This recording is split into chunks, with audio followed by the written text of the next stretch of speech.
Allah jarama jarama ardi fof mi salminima an inde ma yettode ma mi weltima no fewi e ñalawma hande comme Abou Djouba mo kalɗa ko kawam moƴƴo mo ganduɗa min Abou Djouba hayso mi yiɗamo saabu fittani yamtake mi yiddam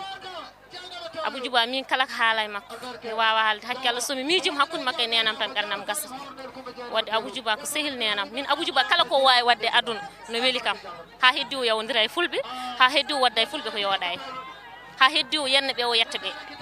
par ce que min Abou Djouba wonɗo pondumimo kadi wonɗo fulɓe nawimo o ala ko wona fulɓe gana ko gala ko wona kanko temedere ñeño ne woni e nder falde nde kono hande sa limi sappo personne o tawata ko Abou Djouba ɓe keedani wadde Abou Djouba min mi weltanto ɗum tan kala morso mbo yimi e aduna makko min mi weeli kam surtout ma noon ceewel o min ko kasram beeli seeno hakkunde nalankagal ngal hande o ɗo Abou Djouba yarata e nalankagal fodde duuɓi capantati e tugnade ko waɗi ko beela hande aɗa sikki ɓiɓɓe fulɓe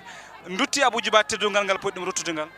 min de haysoɓe mbawa ruttude fof ha timmina woodi hen koɓe mbaɗi ha jiirum yitram par ce que soɓe kewni ɓe noddata Abou Djouba soɓe dañi bone ɓe ndendata Abou Djouba soɓe dañi jaam ɓe ndendata Abou Djouba wadde neɗɗo so tinima tan no teddirma ko heewi e gurdam aduna mum hayso yoɓanimo haaliss yoɓanimo naggue yoɓanimo mbaalu tan teddugal ngal ɓuuri wadde importance par ce que min ko jiimi ko ɗo ko jibinami ko tawmi Abou Djouba tawmi komo tedde nder fulɓe kala pullo kalɗo wiyata so joɗanaki ɗum walla yimani ɗum walla haaldani e muɗum wiyata ko wona kañum wona pullo taw golle ma jooɗi